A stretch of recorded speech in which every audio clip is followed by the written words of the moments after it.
that's gripping. It's so good. Rose is with us now alongside her co-star Kieron Moore. Good morning. And we're also joined by British Sign Language interpreter Toby, who will be signing for Rose throughout the interview. Good morning to you too. Nice to meet you, Toby. Hello. Can you give us a little rundown of what the show is all about? Okay, so it is a really good entertainment drama show, and everyone that's doing lip reading in that a lot of people have an idea of what lip reading is, but when you watch this, you will realise, oh, lip reading's not what I thought. It's actually much more harder, and it's like a great big puddle, and you're trying to work it out. And you're kind of going on a journey with Alison, and being in her head, trying to make sense of the world that she is in. Yeah, I think that's one of the things, actually, is the technical aspect of it is absolutely brilliant, how you portray that. We did a lot of work because it's the first time we do something like that. It's different. Yeah. But normally, in the head, when you're lip reading, most of the time, about 80% of the time, you're guessing. And then you take out a few words, and then you're trying to work out around it. So we were thinking, how do we do that technical? Because normally in our head, it goes from 0.1 second really fast. So we were trying to get that onto the screen, but make it sense for the audience able to watch. It took a long time, but we got there in the end. It's a really smart, clever device for those of us that don't have problems with hearing to understand what it is that you're explaining, that puzzle of positioning the words. I sometimes think I'm actually quite good at lip reading because we do a lot of interviews and you read people's faces. But, of course, we can hear the tone of what somebody's saying. We get the sense of what they're saying, which is often where you pick up what those words mean. And if you don't get that, it changes everything. No, but we still get a tone, but you hear the different tone, but I hear the different tone in your body language, in your face expression, if you're happy or sad or stuff. And it's the same with sign language. I think with sign language, we do pick up body language a lot more. So your character, Alison, is working in the canteen at a police station, and then suddenly they need a lip reader, and they know she can lip read. But she doesn't just leave it at the lip reading, though, does she, Rose? I mean, she's a frustrated Agatha Christie, it seems to me. She wants to get out there like Miss Marple and solve the crime, doesn't she? Yeah, I think it's because when you're a deaf person, society makes decisions for you and makes your base, and like, oh, she works in a bar, you should be grateful for that. But actually, she wants so much more for her life. She wants to read and well, and I think she got a bit too far. But, you know, met Kieron. So, No. This is my favourite bit of the whole thing. Like, it's this crime drama, and you're obviously trying to solve that.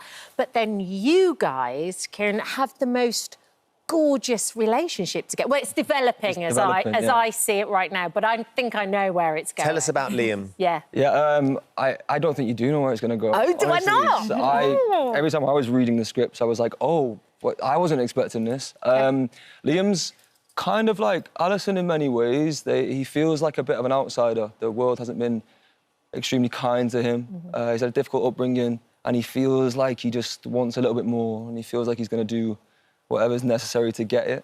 And I think when we meet him at a time in his life where he's extremely determined and he thinks he's not going to let anything get in his way, and then he's introduced to Alison, who I think I've toyed with this idea that she kind of becomes his conflict, really, or his conscience, sorry, should I say. I'd say Liam becomes more Alison's conflict. Yeah. It's fascinating watching that develop, and because, of course, Liam is working with this gang. The lone wolf. Alison is trying to help the police work out what it is that they're going to do. And Liam has no idea, you know. To him, it's fate. He meets this girl at a scary time in his life, and he thinks it's organic, and, you know, I think he is blindsided and excited by it. I think she gives him even more of a reason to want to do what he's doing. I love the fact that you learned a bit of sign language before you started the role. Was that sort of impress, Rose? Well, I actually did. On a whim, I was filming elsewhere, and I started ASL, and Which is American Sign Language. American Sign Language, which I was so ignorant, I didn't really know the differences. And then I got this tape, and I was like, this must be like meant to be. And then I threw like a little bit of cheeky ASL in the auditions scene. And then everyone was like, oh, no, it's completely different. It's a so different I was like, oh, we've got to start all over again. no. So have you started learning the British version? Yeah, I'm on a 55-day streak on Lingvano.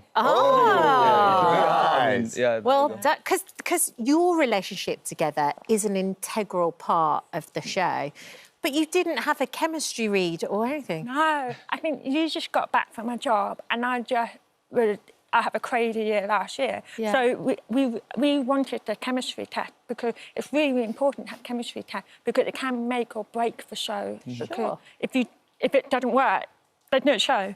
So we cut the risk and I thought he'd take, and I was like, OK. And then in the read-through, we got on well and I thought, oh, thank God we got on well. Yeah. Thank God we got good chemistry. Yeah.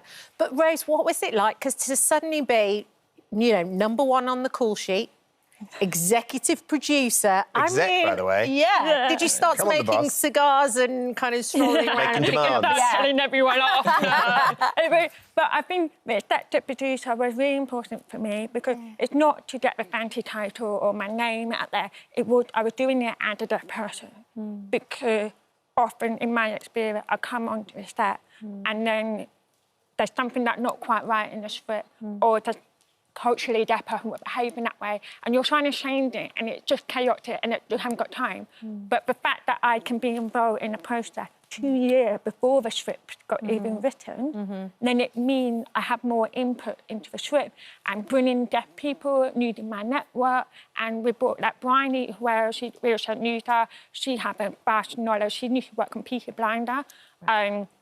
So bringing her in, and once you have disabled people in the higher position, it really does have a knock-on effect in the whole team, and it felt very inclusive. What was she like as the boss?